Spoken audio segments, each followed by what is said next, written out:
الحمد لله وكفى وسلام على عباده الذين اصطفى أما بعد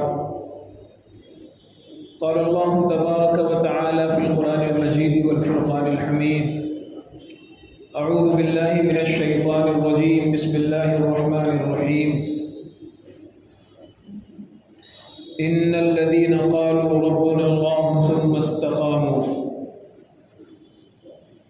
وقال النبي صلى الله عليه وسلم واعلموا أن أحب العمل إلى الله أدومه أو كما قال صلى الله عليه وسلم۔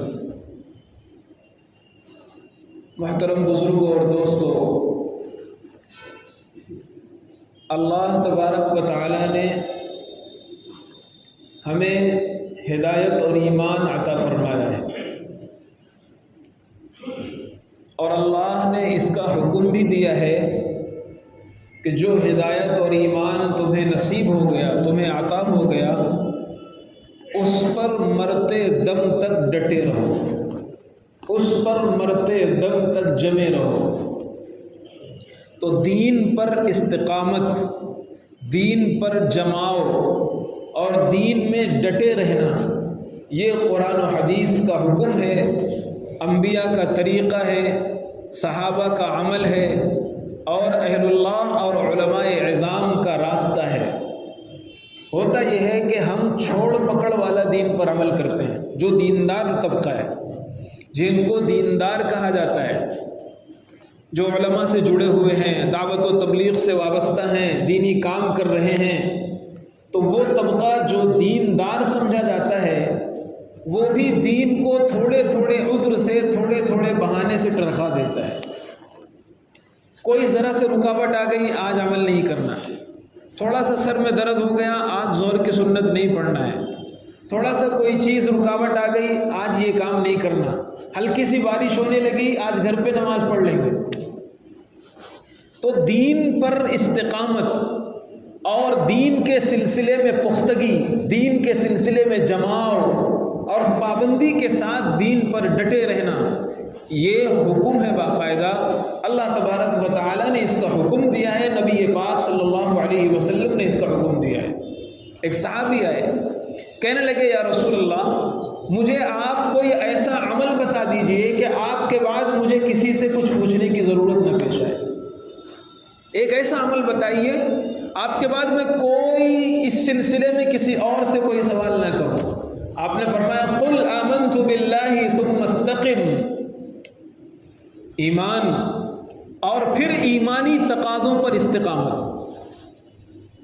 ایمان اور پھر ایمانی تقاضوں پر جم جانا۔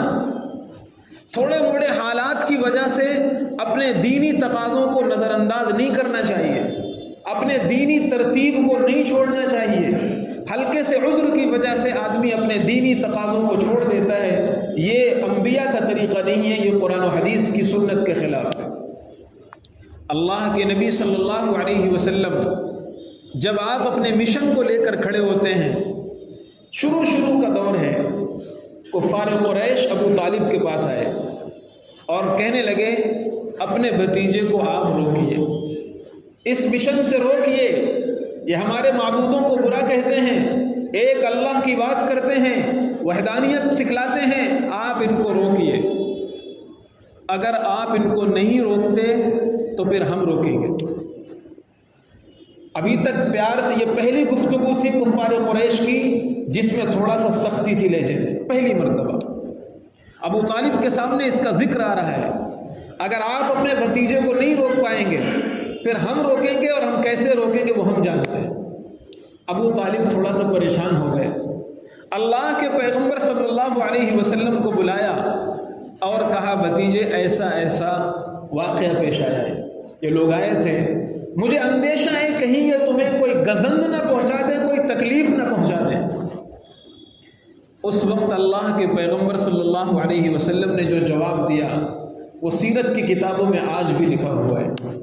پیغمبر نے فرمایا چچا جان، اگر یہ میرے ایک ہاتھ میں آسمان سے سورج لا کر کے رکھ دیں اور ایک ہاتھ میں چاند رکھ دیں اور کہیں کہ محمد تم اپنے مشن سے باز آ جاؤ، مجھے پیدا کرنے والے کی قسم میں اپنے مشن سے باز نہیں آ سکتا، یا تو میں رہوں گا یا میرا مشن چلے گا۔ یہ استقامت تھی اللہ کے پیغمبر صلی اللہ علیہ وسلم نے سکھایا کہ اے مسلمانوں، جب جس چیز کے بارے میں دین ہونا واضح ہو جائے، حق ہونا واضح ہو جائے، دین ہونا ثابت ہو جائے، تو پھر کسی کی ناراضگی کی پرواہ نہیں کرنا، کسی کی دشمنی کی پرواہ نہیں کرنا، اپنے تعلقات کی پرواہ نہیں کرنا، اس دین پر ثابت قدمی کے ساتھ جم جانا۔ کوئی مخالفت کرتا ہے کرنے دیجئے، کوئی ناراض ہوتا ہے ہونے دیجئے، ہم شادی تو شریعت کے مطابق کریں گے، پورے علاقے والے چھوڑ دیں، یہ ناراضگی اللہ کے لیے ہوگی، رسول اللہ کے لیے ہوگی۔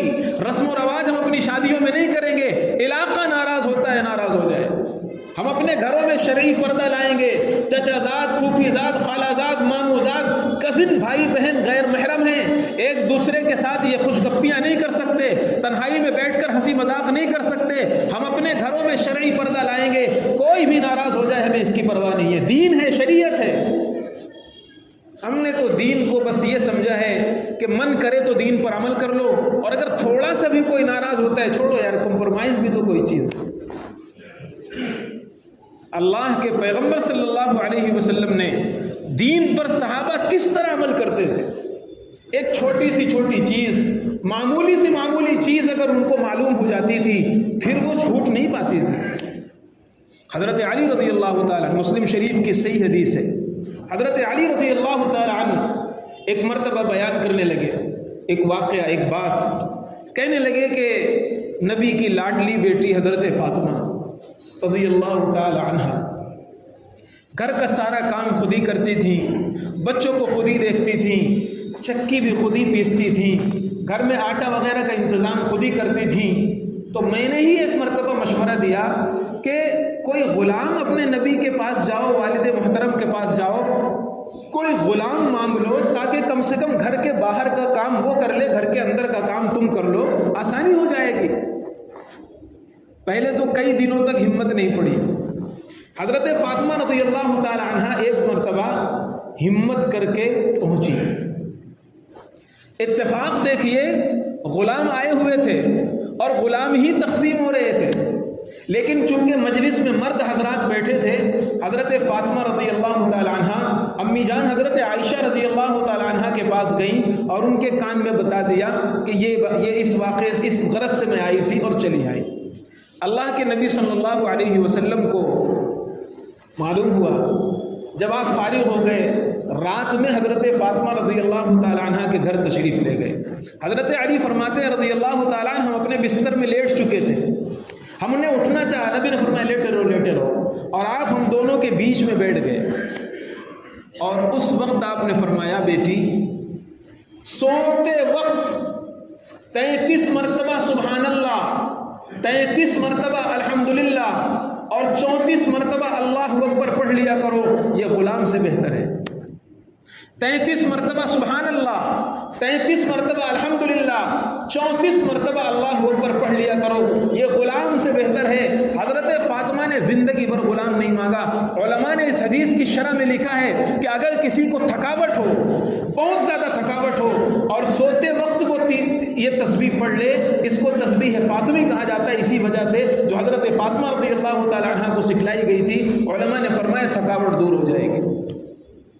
حضرت علی رضی اللہ تعالی عنہ فرماتے ہیں وہ تاریخ تھی اور آج کا دن ہے، اس وقت سے آج تک میں نے کبھی اس تسبیح کو نہیں چھوڑا ہے، ٹھنڈی ہو، گرمی ہو، سردی ہو، بارش ہو، تھکاوٹ ہو، بیماری ہو، آزاری ہو، کچھ بھی ہو، لیکن میں نے اس تسبیح کو نہیں چھوڑا۔ شاگرد بیٹھے ہوئے تھے، فرمایا ولا لیلۃ صفین، حضرت علی امیر المومنین، جس وقت آپ کی جنگ ہوئی ہے، جنگ صفین کہا جاتا ہے، جس میں 90,000 سے زیادہ لوگ شہید ہوئے ہیں، وہ جنگ تھی جسے جنگ صفین، حضرت علی رضی اللہ تعالی عنہ چیف کمانڈر ہیں، امیر المومنین ہیں، ان کی ماتحتی میں یہ جنگ لڑی جا رہی ہے۔ شاگرد نے پوچھا ولا لیلۃ صفین، یا امیر المومنین، جنگ صفین کی جو رات تھی، اس رات میں بھی آپ نے یہ تسبیح نہیں چھوڑی؟ فرمایا ولا لیلۃ صفین، اس رات بھی میں نے یہ تسبیح نہیں چھوڑی۔ ہماری تو ذرا سے ترتیب ہے، مہینے میں 3 دن لگانے کی، کوئی عذر آ گیا چلو اس بار چھٹی، اس بار نہیں جائیں گے، عذر آ گیا ہے۔ کوئی اور دینی کام ہے، کوئی اور چیز ہے، بس چھٹی۔ جنگ صفین کی جو رات ہے جس میں خون کی ندیاں بہ رہی ہیں اور کمانڈر ہے پوری فوج کو گائیڈ کرنے والے صحابی حضرت علی رضی اللہ تعالیٰ عنہ، اس رات میں بھی انہوں نے تسبیح فاطمی نہیں چھوڑی۔ یہ صحابہ کا عمل تھا، یہ صحابہ کی چیز تھی۔ حضرت عائشہ رضی اللہ تعالیٰ عنہ فرماتی ہیں، یہ بھی مسلم شریف کی حدیث ہے، کان النبی صلی اللہ علیہ وسلم اذا عمل عملا اثبتہ، پیغمبر جب کوئی عمل کرتے تھے دین کا، چاہے وہ چھوٹا سا عمل ہو، پھر اسے چھوڑتے نہیں تھے، دوام کے ساتھ کرتے تھے، پابندی کے ساتھ کرتے تھے۔ خود اللہ کے پیغمبر نے ارشاد فرمایا، میں نے خطبے میں وہ حدیث پڑھی ہے، وَعْلَمُوا، اے لوگو جان لو، اللہ کے نزدیک سب سے بہتر عمل وہ ہے جو کنٹینیو کیا جائے، پابندی سے کیا جائے، مسلسل کیا جائے، چاہے تھوڑا سا کیا جائے، تھوڑا سا نیک عمل ہو لیکن پابندی کے ساتھ ہو، یہ بہتر ہے۔ ایک آدمی رات بھر تہجد پڑھتا رہا، بس ایک دن پڑھ لیا کبھی، ایک آدمی نے 8 رکعت تہجد پڑھی، ایک دن پڑھ لیا، سالوں چھٹی، ایسا طریقہ مناسب نہیں ہے، یہ اچھی عادت نہیں ہے۔ ایک صاحب مجھ سے کہنے لگے، دکاندار ہیں، کہنے لگے کوئی اچھا کاریگر ہو تو بتائیے گا، کوئی اچھا ملازم ہو تو بتائیے گا، تعلقات تھے۔ میں نے کہا میں جانتا تھا، میں نے کہا آپ کے یہاں فلاں بندہ تو ہے، اچھا کاریگر ہے، بہترین ہے، بااخلاق ہے، امانت دار ہے۔ فرمایا بات تو صحیح ہے مفتی صاحب، اچھا ہے، سب کچھ ہے، لیکن اس کے اندر پابندی نہیں، ایک دن آتا ہے ایک دن کھاڑا کرتا ہے، ایک دن آتا ہے ایک دن ناغہ کرتا ہے۔ میں ایسے ملازم کو اپنی دکان پہ رکھنا پسند نہیں کرتا۔ ایک دکاندار چھوڑ پکڑ کام کرنے والے ملازم کو، جس میں خوبیاں ہیں، صفات ہیں، اعلیٰ کوالٹی کا کاریگر ہے، بااخلاق ہے، امانت دار ہے، کہتے ہیں میں اسے نہیں رکھنا چاہتا، کوئی ایسا بتائیے جو پابندی کرنے والا۔ تو بزرگوں اور دوستوں، میں یہ عرض کر رہا ہوں کہ اپنے دین کے معاملے میں ہمیں استقامت اختیار کرنا چاہیے، ہمیں استقامت کرنا چاہیے۔ حضرت عنبسہ بن ابی سفیان، یہ حضرت ام حبیبہ رضی اللہ تعالی عنہ کے بھائی ہیں، حضرت ابو سفیان کے صاحبزادے ہیں، وہ اپنی بہن ام حبیبہ رضی اللہ تعالی عنہ سے ایک حدیث نقل کرتے ہیں، اور وہ حدیث یہ ہے، من صلی 12 رکعۃ فی یوم ولیلۃ، ایک دن میں 24 گھنٹے میں جو 12 رکعات پڑھتا ہے، اللہ تعالیٰ اس کا گھر جنت میں بناتے ہیں۔ علماء نے لکھا ہے 12 رکعات سے مراد یہ 12 سنت مؤکدہ ہیں، فجر میں 2، ظہر میں 6، اور اس کے بعد مغرب میں 2، اور اس کے بعد عشاء میں 2۔ یہ پوری 24 نمازوں میں جو سنت مؤکدہ ہیں، ان سنت مؤکدہ کی تعداد 12 ہوتی ہے۔ پیغمبر نے فرمایا جو 24 گھنٹے میں یہ 12 رکعتیں پڑھتا ہے پابندی کے ساتھ، اللہ تعالیٰ اس کا گھر جنت میں بناتے ہیں۔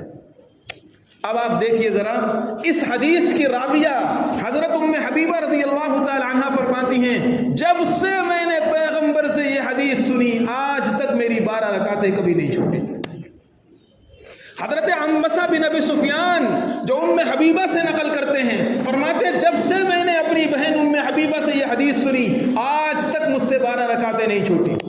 عنبسہ بن ابو سفیان سے نقل کرنے والے عمرو بن عوف، یہ بھی مسلم شریف کی سند ہے، فرماتے جب سے میں نے اپنے استاد عنبسہ سے سنی، آج تک میری 12 رکعتیں نہیں چھوٹی۔ عمرو بن عوف سے نقل کرنے والے نعمان، وہ کہتے ہیں جب سے میں نے اپنے استاد سے سنی، آج تک 12 رکعتیں نہیں چھوٹی۔ ہماری ذرا سے حالت، ذرا سا سیزن آیا، سنت معاف، فرض پڑھیں گے بھاگیں گے۔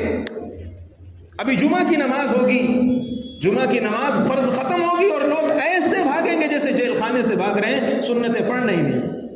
اللہ معاف فرمائے۔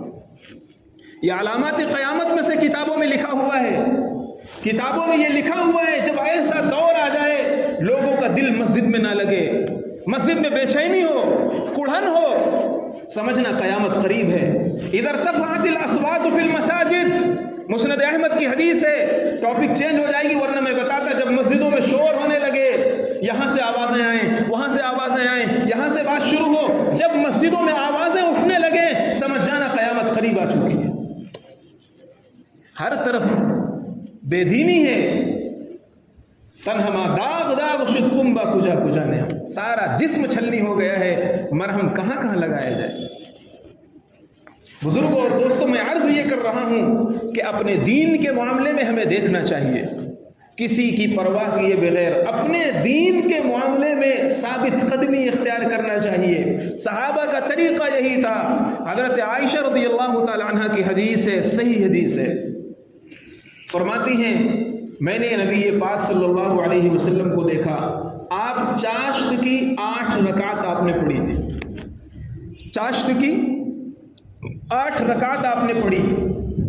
فرماتی ہیں جب سے میں نے دیکھا تھا آج تک چاشت کی رکعتیں مجھ سے نہیں چھوٹی ہیں۔ پھر آگے جو جملہ ارشاد فرمایا لو نشر ابوایا ما ترکتہن، اگر میرے ماں باپ مرنے کے بعد زندہ کر دیے جائیں اس خوشی میں بھی میں اس چاشت کی رکعت کو نہیں چھوڑ سکتی، کیونکہ میں نے پیغمبر کو پڑھتے ہوئے دیکھا ہے۔ کیا صحابہ تھے، کیا ان کے اندر استقامت تھی، کیا استقامت تھی کہ ایک مرتبہ اگر پیغمبر کو دیکھ لیا کہ پیغمبر نے، حالانکہ پیغمبر نے 6 رکعت بھی پڑھی ہے۔ اگلی روایت حضرت انس بن مالک کی ہے، وہ فرماتے ہیں کہ ایک مرتبہ میں نے نبی کو چاشت کی 6 رکعتیں پڑھتے ہوئے دیکھا، وہ بھی فرماتے ہیں جب سے میں نے کبھی نہیں چھوڑا۔ عجیب لوگ تھے، عجیب مزاج تھا، ایک چھوٹی سی بات دین کی اگر معلوم ہو جاتی، اب صحابہ یہ چھوڑ نہیں سکتے۔ اور ہماری تھوڑی سی دین میں ترقی ہونا شروع ہوتی ہے تو سب سے پہلے ہم اپنے عمل کم کرتے ہیں، سب سے پہلے ہم دوسروں کی فکر میں اپنے عمل کم کرتے ہیں۔ پہلے ظہر کی 12 رکعتیں پڑھتے تھے، اب ختم، اب 2 نفل کبھی نہیں پڑھتے۔ ایک حدیث سناتا ہوں، بہت اہم حدیث، بہت عجیب حدیث، یہ مسلم شریف کی صحیح حدیث ہے۔ فرماتے ہیں اللہ کے نبی صلی اللہ علیہ وسلم نے ارشاد فرمایا من صلی 4 قبل الظہر و4 بعدها حرم اللہ لحمہ علی النار، ظہر سے پہلے جو 4 رکعت پڑھے اور ظہر کے بعد جو 4 رکعت پڑھے، 2 سنت 2 نفل، اللہ اس کی باڈی کو، اس کے گوشت کو جہنم پر حرام کر دے گا، جہنم پر حرام کر دے گا۔ حضرت اس حدیث کے راوی حضرت عنبسہ فرماتے ہیں واللہ جب سے میں نے اس حدیث کو سنا ہے آج تک میری ظہر سے پہلے کی 4 اور ظہر کے بعد کی 4 کبھی مس نہیں ہوئی۔ کتنے لوگ مجمع میں ایسے ہوں گے جو ظہر کے بعد 4 پڑھتے ہوں گے؟ الا ماشاءاللہ، میں سب کو نہیں کہتا، الا ماشاءاللہ۔ بچپن میں ہمارے ماں باپ نے جب نماز سکھائی تھی تب تو ہم پوری 12 رکعت پڑھتے تھے، اور جب سے ہمیں مسئلہ معلوم ہو گیا کہ نفل پڑھ لو تو ثواب ہے اور نہ پڑھو تو کوئی گناہ نہیں ہے، تب سے اللہ معاف کرے نفل کا خانہ ہی ہمارے نام اعمال سے صاف ہو گیا ہے۔ الا ماشاءاللہ کوئی ہوگا جو پڑھتا ہوگا، یہ طریقہ مسلمانوں کا نہیں ہے۔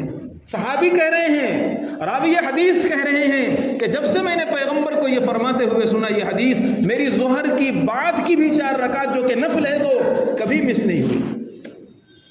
اور اتنی بڑی فضیلت ہے کہ اگر 4 رکعت پابندی سے کوئی ظہر سے پہلے ظہر کے بعد پڑھتا ہے، اللہ اس بدن کو جہنم میں جانے ہی نہیں دے گا، داخل ہی نہیں کرے گا۔ اگر گنہگار ہوگا مرنے سے پہلے سچی توبہ کی توفیق دے گا، نہیں میرے بندے تو پابند تھا، تجھے جہنم کی آگ نہیں چھو سکتی۔ اگر وہ گناہ پہ بھی گرفتار ہے، غلطیاں بھی کر رہا ہے، اللہ اسے توبہ کی توفیق دے گا۔ اس لیے بزرگوں اور دوستوں، ہمارے اکابرین نے، ہمارے اسلاف نے کیسی استقامت دکھائی ہے، کیسی پابندی کی ہے۔ پچھلے زمانے کا ایک واقعہ کتابوں میں صحیح سند کے ساتھ موجود ہے۔ ایک بادشاہ تھا اور اس کا ایک کاہن تھا، کاہن کہا جاتا ہے نجومیوں کو، آج کے زمانے میں آپ سمجھنے کے لیے جادوگر کہہ سکتے ہو۔ تو وہ ستاروں کی رفتار دیکھ کر کے، ستاروں کو دیکھ کر کے کچھ چیزیں ان کو اندازے سے معلوم ہو جاتی تھی، کچھ صحیح بھی ہو جاتی تھی۔ حدیث میں اس کا ذکر ہے کہ شیطان وہ پال کے رکھتے تھے، عملیات ہوتے تھے، جادوگر تھے تو شیطان پال کے رکھتے تھے، اور شیطان پہلے نبی کریم صلی اللہ علیہ وسلم کی بعثت سے پہلے آسمانوں میں چھپ جاتے تھے، آسمانوں میں جاتے تھے، چھپ جاتے تھے، اور اتنا اوپر پہنچ جاتے تھے کہ فرشتے آپس میں جو بات کرتے تھے کہ آئندہ کیا ہونے والا ہے، اگلے دن کس کا انتقال ہونے والا ہے، یہ چپ چاپ سن لیتے تھے، 1-2 بات، اور چپ چاپ سن کر کے اپنے اس کاہن کو، نجومی کو چپ چاپ کان میں بول دیتے تھے۔ وہ اس میں حدیث میں الفاظ ہیں، اس میں وہ 1 سچ میں 99 جھوٹ ملاتا تھا اور پھر پیشین گوئی کرتا تھا۔ وہ 1 سچ اگر ثابت ہو جاتا تھا تو اس کی شہرت ہو جاتی تھی۔ تو خیر، یہ کاہن کے بارے میں اللہ کے نبی صلی اللہ علیہ وسلم نے ارشاد فرمایا، وہ کاہن بوڑھا ہو گیا، انتقال کر کے قریب پہنچ گیا تو اس نے کہا کہ بادشاہ سے کہا مجھے کوئی ذہین و فتیل لڑکا دیجئے، سمجھدار لڑکا، میں چاہتا ہوں کہ اپنا یہ جادو اور اپنا یہ ہنر اور اپنا یہ فن اس کے اندر منتقل کر دوں، اسے سکھا دوں تاکہ میرے بعد بھی آپ کا کام چلتا رہے۔ ٹھیک ہے، پورے علاقے میں سے سب سے زیادہ ذہین لڑکا چنا گیا، وہ منتخب کیا گیا اور اس کے پاس جانے لگا۔ جس راستے سے وہ جاتا تھا اس راستے میں ایک گرجا گھر تھا، اس میں ایک راہب رہا کرتا تھا جو عیسائی مذہب کا پابند تھا، اور اس زمانے میں عیسائی مذہب حق تھا۔ اتفاق سے آتے جاتے ایک دن پیاس لگی بچے کو، وہ چلا گیا پانی پی لیا، اسے کیا پتا۔ راہب سے بچے کی دوستی ہو گئی، بیٹھنا ہو گیا۔ جب بیٹھنا ہوا تو اس نے باتوں باتوں میں ایک اللہ کی وحدانیت اور ایک اللہ کی عبادت اور توحید کے بارے میں اسے بچے کو کچھ بات بتائی، اسے بہت اچھا لگا، وہ بیٹھنے لگا، کاہن کے پاس لیٹ جاتا، یہاں ٹائم زیادہ بتاتا۔ ایک مرتبہ راستے میں ایک شیر آ گیا جو علاقے والوں کو پریشان کر رہا تھا۔ اس بچے کو پتہ چلا تو اس بچے نے ایک پتھر اٹھایا اور کہا کہ اے اللہ، اگر یہ عابد آپ کی نظر میں حق ہے، اس کا دین پر حق ہے، تو اس پتھر سے اس شیر کو موت عطا فرما۔ حدیث میں موجود ہے اس نے پتھر پھینکا، شیر ختم، شیر مر گیا، اس کو یقین ہو گیا اور وہ اس ایمان لے آیا توحید پر، حضرت عیسیٰ علیہ السلام پر، یعنی وہ مسلمان ہو گیا۔ ایک نابینا آیا اس کے پاس اور نابینا کہنے لگا میں بہت پریشان ہوں، میری آنکھیں لوٹا دیجئے۔ اس نے کہا مجھے تو کچھ نہیں چاہیے، میں دعا کرتا ہوں۔ پھر اس نے دعا کیا کہ اے اللہ، یہ جو ایمان ہے اگر یہ آپ کے نزدیک مقبول ہے، یہ عقیدہ آپ کے نزدیک حق ہے، یہ عیسائی آپ کے نزدیک برحق ہے، اس اندھے کی آنکھ واپس کر دیجئے۔ آنکھ لوٹ آئی، وہ بینا ہو گیا، پورے علاقے میں اس کا چرچا ہو گیا، پورے علاقے میں وہ مشہور ہو گیا۔ مشہور ہونے کے بعد بادشاہ کو خبر لگ گئی، کاہن کو خبر لگ گئی۔ اب اس کے بعد بادشاہ نے اس کاہن کو بلایا، اس عابد کو بلایا، اس نابینا کو بلایا اور اس بچے کو بلایا۔ بادشاہ نے ان سب کو، پورے علاقے کے لوگ جمع ہو گئے، مجمع جمع ہو گیا، پورے گاؤں کے لوگ جمع ہو گئے۔ بادشاہ نے سب سے پہلے وہ اندھا جو تھا جس کی آنکھ لوٹ کر آئی تھی، اس لڑکے کے سامنے اس کو آرے سے چروا دیا زندہ، اور یہ کہا کہ اگر تو اپنے دین کو نہیں چھوڑے گا تو میں تجھے بھی ایسے ہی آرے سے چروا دوں گا جیسے تیرے سامنے یہ حشر ہوا ہے۔ یہ استقامت تھی اس بچے کی، اس نوجوان کی۔ اس نے کہا فَقْضِ مَا أَنْتَ قَاضٍ، کیا کرو گے، جان ہی تو لوگے۔ اس نابینا کو بھی مار دیا گیا اسی طرح، اور وہ عابد جو تھا جس نے اس بچے کو مسلمان بنایا تھا، اس عابد کو بھی اسی طرح چیر دیا گیا۔ پھر بادشاہ نے سوچا کہ اس بچے کو بھی چیر دیا جائے، آرا رکھتا ہے، آرا چل نہیں رہا، کام نہیں کر رہا، لٹاتے ہیں، چھری مارتے ہیں، کچھ بھی کرتے ہیں، لیکن کوئی چیز اثر نہیں کر رہی۔ پورے علاقے کے لوگ دیکھ رہے ہیں تماشا کیا ہے۔ بادشاہ نے کہا اسے آگ میں پھینک دو۔ جتنے لوگ آگ میں پھینکنے کے لیے گئے تھے وہ سب مر گئے، وہ زندہ لوٹ آیا۔ بادشاہ نے کہا پہاڑ سے گرا دو، جتنے لوگ لے کر گئے تھے وہ سب گر گئے، یہ زندہ لوٹ آیا۔ بادشاہ نے کہا سمندر میں پھینک دو، جتنے لوگ گئے تھے وہ سب مر گئے، یہ زندہ لوٹ آیا۔ بادشاہ سلامت کو حیران ہو گیا بادشاہ، اور کہنے لگا کیا ماجرا ہے، لوگ دیکھ رہے ہیں، پورا گاؤں دیکھ رہا ہے کہ یہ ہو کیا رہا ہے۔ اس بچے نے خود کہا اگر تم مجھے مارنا چاہتے ہو تو ایک ہی طریقہ ہے، ایک ہی طریقہ ہے، ایک تیر لو اور بسم اللہ رب ھذا الغلام یہ کہہ کر، اس بچے کے رب کے نام سے میں اس بچے کو مار رہا ہوں، یہ کہہ کر مارو گے تو میں مر جاؤں گا۔ بادشاہ نے اسی طرح مارا، تیر اس کو لگا، بچہ گرا اور مرا۔ جیسے ہی بچہ مرا پورے کے پورے گاؤں اور علاقے کے لوگ مسلمان ہو گئے۔ آمنت برب ھذا الغلام، ہر ایک کی زبان سے نکلنے لگا کہ میں اس بچے کے رب پر ایمان لاتا ہوں۔ بادشاہ کو اپنا تخت پیارا تھا، کرسی پیاری تھی، اقتدار پیارا تھا۔ اس نے کہا میں تمہیں ایک ایک وہ چن چن کر کے ایسا ختم کروں گا۔ ایک آگ دہکائی گئی، کھائی کھودی گئی، لکڑیاں جمع کی گئیں، بڑے بڑے آگ کے انگارے اور شعلے دہکائے گئے۔ قرآن نے اس واقعے کو ذکر کیا ہے وَالسَّمَاءِ ذَاتِ الْبُرُوجِ، اسی میں آگے اصحاب الاخدود ہے، ان کو اصحاب الاخدود کہا جاتا ہے، کھائی والے۔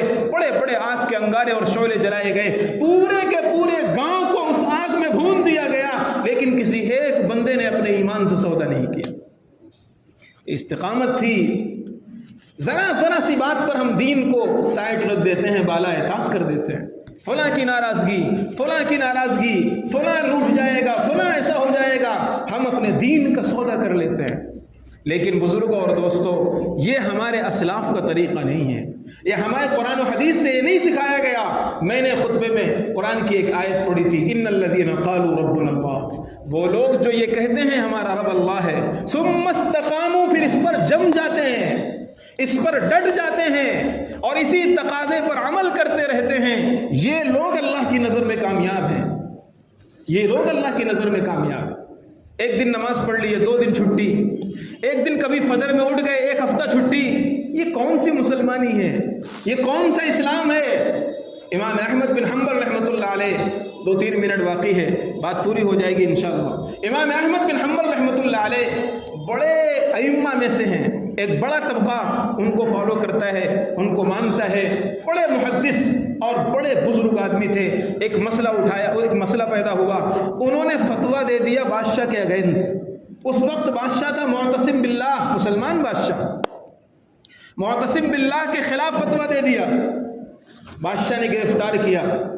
28 کوڑے روزانہ مارے جاتے تھے، 28 کوڑے، اور ہر 2 کوڑا ایک جلاد مارتا تھا. ایسا نہیں کہ ایک ہی آدمی 28 کوڑے مارے تاکہ اس کا پاور کم نہ ہو.